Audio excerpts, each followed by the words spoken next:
এই যে অমিত শাহর তড়িঘড়ি বঙ্গ সফর, তার বাংলায় আসা, তার একাধিক বিষয় নিয়ে বক্তব্য রাখা, শুভেন্দু অধিকারীর সঙ্গে কথা বলা, হেভিওয়েট সমস্ত মন্ত্রীদের সঙ্গে কথা বলা, এই সব কিছু মিলিয়ে বাংলায় বর্তমানে ঠিক কোন কোন বিপদ, কোন কোন ভয়গুলো একেবারে মাথা চাড়া দিয়ে উঠছে, এই প্রশ্নগুলো কিন্তু এখন ঘোরাফেরা করছে।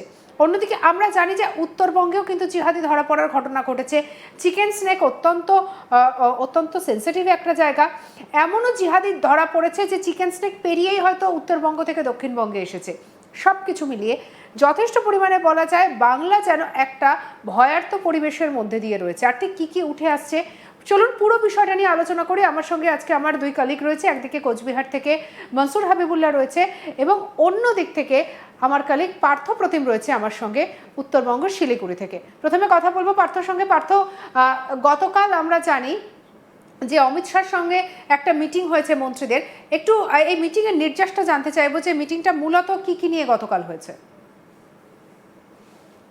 কেন্দ্রীয় স্বরাষ্ট্রমন্ত্রী অমিত শাহ তিনি কিন্তু প্রথম দিন তিনি এই যে সুকনায় যে রিসর্টে তিনি রয়েছেন সেখান থেকে তিনি সোজা চলে গিয়েছিলেন এসএসবির যে হেডকোয়ার্টার রয়েছে সেখানে এসএসবি এবং সূত্রের খবর যে অন্যান্য আধিকারিকদের সাথে তিনি রীতিমতো বৈঠক করেন। সেই বৈঠকে মুখ্য বিষয় ছিল চিকেন স্নেক। তিনি তার যা ভাষণে সেই চিকেন স্নেককে কেন্দ্র করে এবং সবথেকে গুরুত্বপূর্ণ বিষয় স্বরাষ্ট্রমন্ত্রীর মুখে গতকাল বলতে শোনা গিয়েছে এই চিকেন স্নেক করিডোর বা শিলিগুড়ি করিডোরকে কেন্দ্র করে ত্রিস্তরীয় একটা নিরাপত্তা তৈরি করতে চলেছে বর্তমান সরকার। তিনি এও বললেন যে বিগত সরকারের আমলে যতবারই সীমান্তকে সুরক্ষা করার প্রশ্নে জমি হস্তান্তরের প্রক্রিয়া যতবারই শুরু করার চেষ্টা চালানো হয়েছে ততবারই কিন্তু একেবারে নিষ্ফল হয়েছে। কিন্তু রাজ্যে ডবল ইঞ্জিন সরকার প্রতিষ্ঠার পর সেই জমির কাজ কিন্তু প্রায় সম্পূর্ণ। একদিকে যখন স্বরাষ্ট্রমন্ত্রী এই সুরক্ষা ব্যবস্থাকে আঁটসাঁট করার জন্য এই কথা বলছেন, অন্যদিকে রাজ্য সরকার জমি হস্তান্তরের প্রক্রিয়া প্রায় সম্পূর্ণ করেছে, বিভিন্ন জায়গায় কাটাতারের কাজ ইতিমধ্যে শুরু হয়ে গিয়েছে। সেই জায়গাতে দাঁড়িয়ে স্বরাষ্ট্রমন্ত্রী যেদিন শিলিগুড়িতে পৌঁছলেন সেই রাতেই কিন্তু শিলিগুড়ির এনজিপি স্টেশন থেকে 4জন সন্দেহভাজন বাংলাদেশি রোহিঙ্গাকে রীতিমতো গ্রেফতার করলো জিআরপি।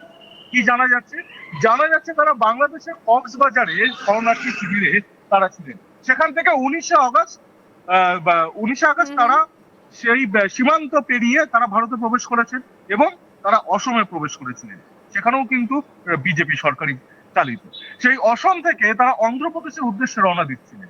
জিআরপির কাছে যখন এই খবর পৌঁছয় তখন তারা অসম থেকে যখন ট্রেনটি অর্থাৎ গুয়াহাটি স্টেশন থেকে ট্রেনটি যখন এনজিপি স্টেশনের উদ্দেশ্যে রওনা দেয়, ঠিক এনজিপি স্টেশনে পৌঁছানোর পরে কিন্তু সেই 4 সন্দেহভাজন রোহিঙ্গাকে তারা রীতিমতো আটক করে জিজ্ঞাসাবাদ চালায় এবং জিজ্ঞাসাবাদে উঠে আসে সেই তথ্য যে তারা দীর্ঘ বছর ধরে বাংলাদেশের কক্সবাজারে সেই শরণার্থী শিবিরে ছিলেন। দুটো শিবিরে 4জন ছিলেন, তাদের মধ্যে 2জন পুরুষ 2জন মহিলা। তারা 4জন কিন্তু একত্রে রীতিমতো কাঁটাতার পেরিয়ে ভারতে প্রবেশ করছে। অন্যদিকে ঠিক পাশাপাশি একই মাসে কিন্তু একই ঘটনা উত্তর পার্থ, এক্ষেত্রে দেখো একটা বিষয় বোঝা যাচ্ছে যে একাধিক ঘটনা সামনে এসেছে এবং এক্ষেত্রে কিন্তু কাঁটাতার দেওয়া বা আগের সরকারের সঙ্গে একটা বাদানুবাদ এবং পরবর্তী সরকার, নতুন সরকার ক্ষমতায় আসার পরে খুব সহজে জমি হস্তান্তর, এই বিষয়গুলোকে তুলে ধরা হয়েছে। তুমি আমাদের সঙ্গে থাকো, কি বলেছেন অমিত শাহ শুনবো।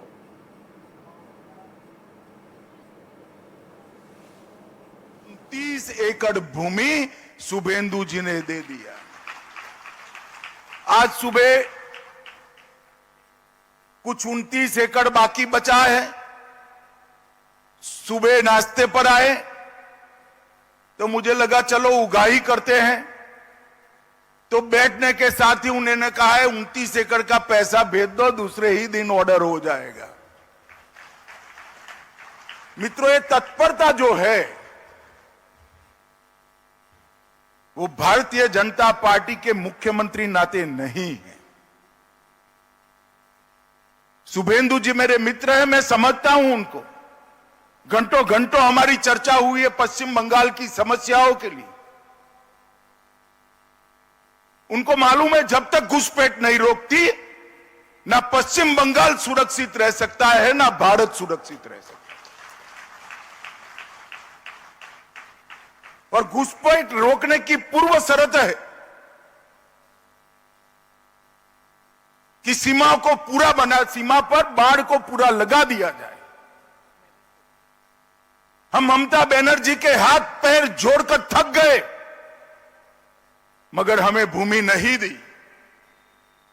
एक बार उन्होंने आग्रह रखा, मैं उनकी ऑफिस में भी पहुंच गया कि ममता जी, वो भारतीय जनता पार्टी को जमीन नहीं देना है, बीएसएफ को देना है, आप कृपया दे दीजिए। हाँ बोला, मगर गई तब तक नहीं दी। मैं आज इस मंच से बंगाल की जनता का बहुत बहुत धन्यवाद करना चाहता हूं कि आपने एक राष्ट्रीय सुरक्षा को तरजीह देने वाली सरकार को चुनकर बिठाया।